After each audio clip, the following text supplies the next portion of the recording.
Hello everyone and welcome back to Let's Play Europa Universalis IV with me, Alfapiomega, Meiou and Taxes, Historical Immersion in Bohemia.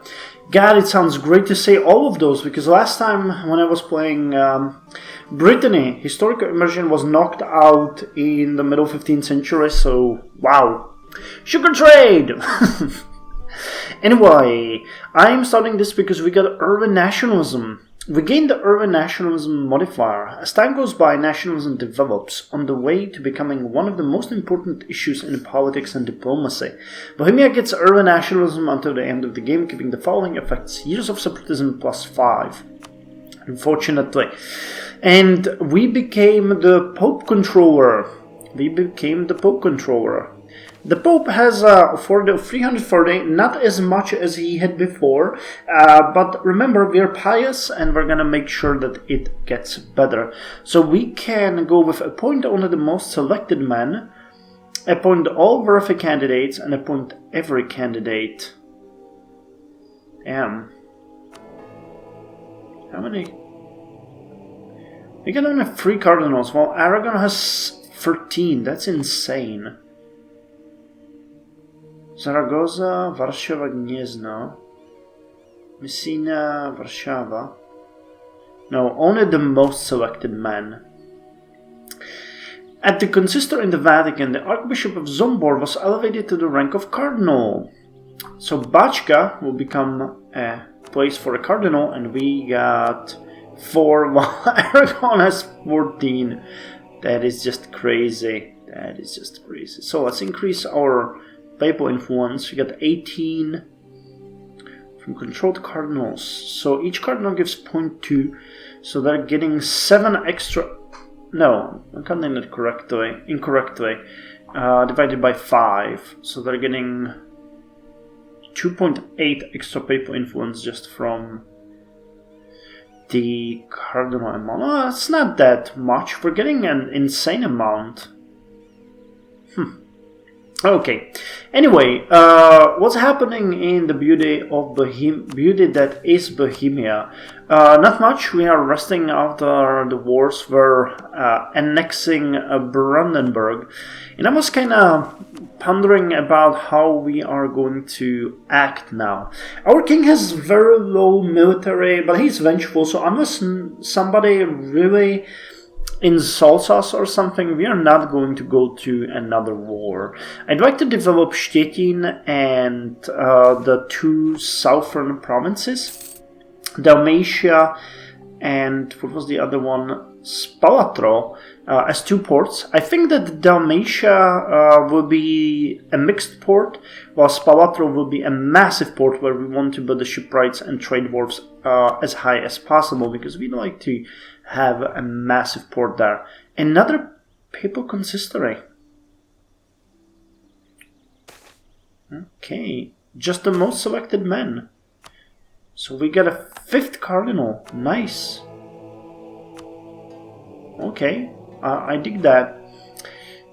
And you have been placed under interdict, so we don't want to deal with you. Now, I have thought about what we are going to do apart from, developing our territory. Well, Budějovisko is getting an extra level of a castle, and I thought that we might want to look into the whole Bavaria area that we have here. It's one of the least developed areas, together with Hungary and the newly added provinces. So München in itself has quite high urban... No, actually it does not. It has only 30,000, so you really ought to invest in it more. So let's build a merchant guild here. You're connected via Landshut and Strupsko, right? Oh yeah, this province has converted to Bohemian as well as Paso, so Bohemian is really starting to spread quite massively. So Strupsko is another candidate to be developed, as it is Bohemian now, so let's build a marketplace here. I'm thinking we might want to develop the roads here, and these 3 provinces could create the next worthy road to München. You can build, yeah, better fort as well, so let's build that so you get a bit more protection. I don't want to build the hideaways there yet because it's not worth it, but how much would the roads be here? How much manpower? 18,000. Okay, let's develop the roads here too. And one shoot can build me a workshop, and we're gonna upgrade these. Okay, let's work on these a bit. München, as was mentioned, is supposed to be our local center, so let's invest in it a bit more. Up here, Mittelmar could also use a bit of an investment, so I think Merchant Guild might be the right way to go here. Population of 80,000, which it does not have. But building the Merchant Guild here and a Town Hall would go a long way. We're getting quite a lot of money, so we shouldn't be afraid.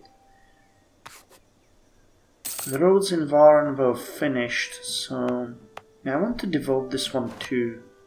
At least a bit. Hey, any new technology! School teachers! Awesome! Giving us nothing. With the growth in literacy came movements to provide education for all. In 1643, the Scottish Parliament provided funding for school teachers to be attached to each parish in order for the poor to receive a free education. Although it was limited at best, it was the beginning of public education, and many countries would follow suit over the following decades. So the Scottish Parliament was the first one. Come on, Brandenburg. A new religious head, zealous missionary. We want a theologian if possible. Okay, well, this is kind of nice. I'm building quite a lot of things, and I hope that's gonna continue. Bosnia will be next afterwards, but really, we need to. Well, no, it's actually kind of okay. Saxony. We can improve relations with you. Just to make sure that we keep your vote. You got how much? Yeah, you can improve your voting capability too. Yeah. Still looking forward to a possible fight with the Ottomans or France, but not both at the same time. Which unfortunately seems to be the case. It's March 1603 and Brandenburg should be annexed during the next month. So I just started recording for you to see. I sent most of my missionaries to convert the heretics that are spread around our empire, but I kept 2 because most of the provinces of Brandenburg, no, not most of them, all of them are heretic from our point of view. So we'll need to convert all of them. It's going to be kinda tricky. Okay, hey, here we go. They accepted. So let's recall the diplomat and check out the new addition. Wow, this looks so much better. So we got Altmark, which was their capital if I'm not mistaken, and it has nothing really. We got Prignitz, which has a bit of local fortification, but that's all there is. We got Ukemark, which has just a bit of rural population. We got Lebus. Wasn't Lebus their capital? It seems like the only worthwhile province with some buildings. And we got Neumark. All of these kinda suck, but they can bring us quite a lot of power if we develop them well. Now, Altmark and Neumark. Actually, Neumark, no. Let's develop Lebus. Lebus and Altmark will be the next border provinces, so we'll need to build some fortifications in them. Wow, we got quite a lot of gold from that. Neumark seems okay. These things are... they're really poor. We might want to build... oh, we do have roads here. Okay, so Stettin is now connected via this road as well. So Lebus is okay. Altmark has nothing, but Altmark could be good city. All of these have East Albion culture, which is unaccepted by us, but hey.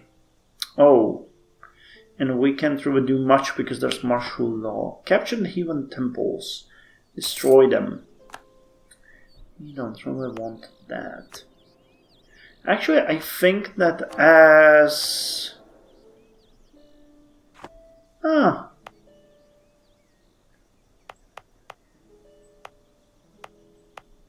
Okay, let's build churches in all of these new provinces while they're getting their martial law decided, because we want to convert all of them.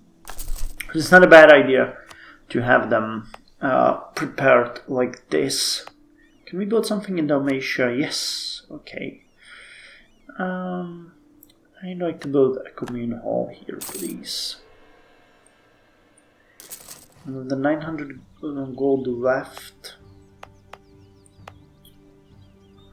might want to develop this province as was mentioned before. Landshut is building something. Our faith is strong. Good omens. And you guys can't really build anything.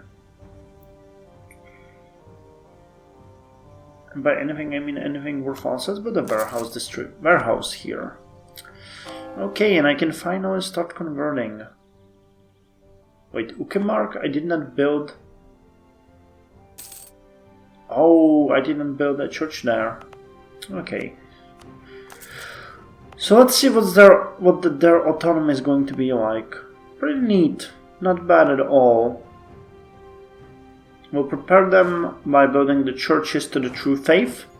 How are we doing on the military? Wow! I can strengthen my army significantly. So we have 21... Okay, let's get 22,000 men here. And then probably 2 more leather gun units would be nice. It's going to be 96, and I can get 2 more cavalry units, can't I? 2 gallop cavalries. Okay, so our main army here will be quite strong. Maybe so strong that we might want to think about adding additional one. Oh, come on, Austria, what are you doing? Release Constance. And greater nobles demand privilege, and we refuse to grant them. And not only that, we are vengeful. So for their transgression, they are going to lose a certain privilege they already have. Let's cease issuing extra high courtier titles. When you want more autonomy, you get nothing. And you guys also need to release territory. So let's see how they'll react to their new setup. Our army professionalism is starting to look pretty neat. 51.89% is decent. Oh, they're furious. Oh no shit. Damn, this is gonna be rough. Hey, we lost only 1 point of stability. That's actually pretty neat. Local militias. Many military duties are not performed by the professional armies of the crown, but rather by local militias based around the cities, castles, and forts in the various parts of our country. These militias often know the local area well and provide very good value for money as garrisons, scouts, and gatherers of intelligence, but their quality as regular troops are very varied, to say the least. It has been suggested that we send professional soldiers to at least instruct all militias in the country, and that we rely less on them when conducting operations in many areas. This would, according to our generals, lead to an increase in quality and make us less vulnerable to things we cannot control. It would, however, also most likely mean dismissing a great number of our reserve troops. Let's not rely on the local abilities. Yes, we want extra for defense and extra army professionalism. 54.44. So Szczecin, can you build? No, but you will. And you will when you can. It's going to be a major port. Okay, urban gravity is already twice as high as it could be. As the urban population is, that's when wow, you get the urban gravity of only 4,000. I guess that's because I just finished the communal hall. Oh no, I'm building the communal hall right now. Okay. That makes sense. You get quite a lot of bonuses already, but no base, so this is going to help a lot. So I'm going to wait for Szczecin to be able to build something. I'm going to probably build a merchant guild up here. That would make sense. Can you? What do you need? Yeah, 10,000 populations will have that. The date is 14th of March 1694, and we can start converting our newly gained provinces to the true faith. So let's start with Le Bus and with Outmark. As you can see, it's going to be super fast. It's going to take a couple of months. We get incredible strength of our missionaries. The only penalties is the Hussite legacy and the non-accepted culture, but we get just war, scriptural traditions, missionary work, part of a state, temple, intolerance, and then Catholic, church influence, just war, scriptural tradition, and blah blah blah. There's so many modifiers that they just can't resist being converted back to Catholic. However, some of you probably noticed that all of my armies are located down here at the border of the Ottoman Empire. That is because France has got itself into a bit of a pickle in, that it owes 5,376 gold. And we want to fight the Ottomans. We are vengeful and we are going to come to liberate the faithful of our territories. You can see here that many of these territories are Christian in nature, and thus we want to take them. We'll specifically try to reconquer Kors and these parts of Hungary. Banat is a part of Hungary, and these provinces would be kind of nice, Maybe we could have a release Serbia, then that would be kind of cool. They would become our vassal, I think. But as far as decoration go, we're gonna go with the liberate the faithful, and we're gonna try to liberate the faithful of Banat if we can. Further here, Banat. This is gonna be a major war. Number of enemy nations are going to join in the war, but we're gonna have some allies as well, and I'm gonna call in Poland and Denmark, Norway too. So hopefully them and their vassals will make this work. Now they got a bit of a military advantage on us, which is not cool because that's a very high level of advantage. Their artillery fire is increased significantly, but hey, we need to do this. We wanted to do this, and it's gonna break the everlasting alliance between France and Ottomans, which is why I am so happy about this. So let's declare war. Number-wise, we are really racking it. They got more cavalry, but less artillery and way less infantry. But as I mentioned, they get the next technology, which gives them extra military tactics, supply limit, and artillery fire of 2. That's really a lot, It makes it so that when you look at our leather guns, yeah, they got extra 2 offensive fire. That's like 1/3 of the power. But what can you do? You guys Banat, you guys Belgrade, you guys Rashka, you guys... Okay. Valsa.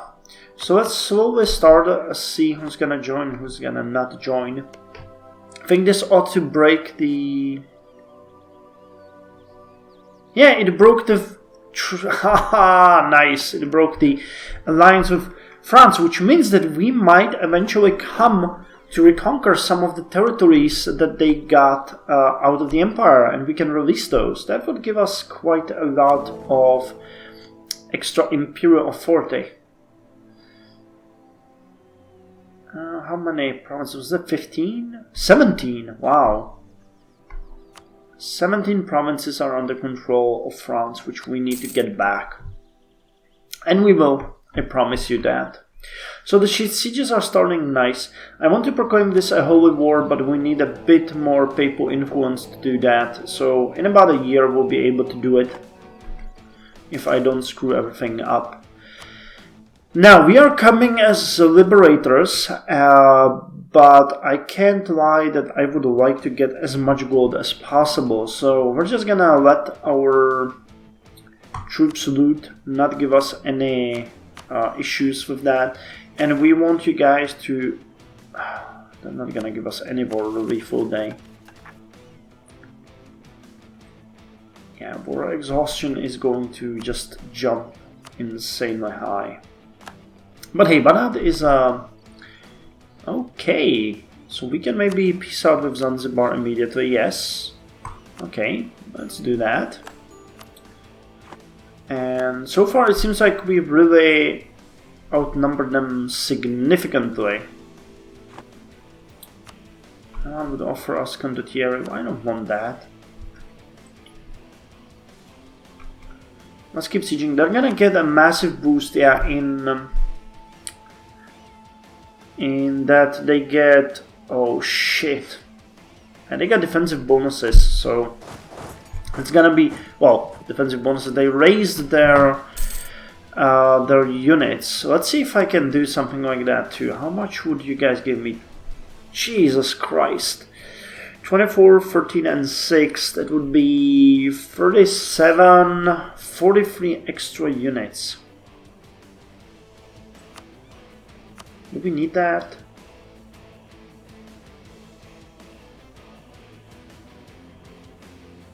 Yeah, I think we really do, honestly, because this is a major war. So let's...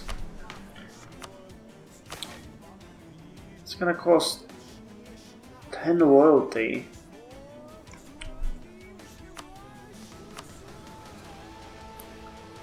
On the other hand, this is not a defensive war, and we really pissed off the nobles. So let's just keep together more, and let's see if we can do this without unnecessary bloodshed.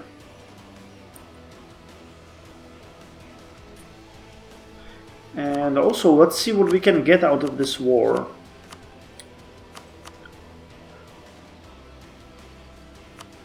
Wow, return course.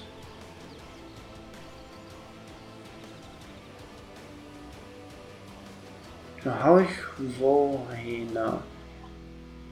But nothing to us. What if we forced you to release Serbia? It would cost 18. And if we asked you to give us Banat, it would be 21 and we would get this chunk. And Serbia as a vassal, I think. Or an ally, anyway. Which we could protect afterwards. So that actually makes kind of sense. We don't really want that much territory, just Banat would be nice.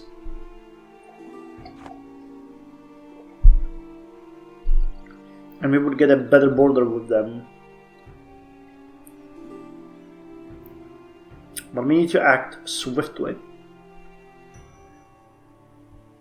Okay, siege of Rashka is over.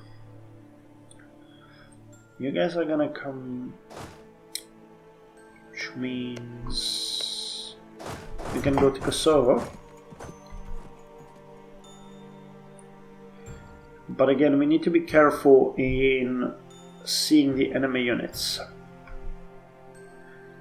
What did we get from looting so far? 51 gold. Okay. Anyway, I think this is a good moment to end the episode, and I'll see you in the next one, in which we are going to continue this war and hopefully win it.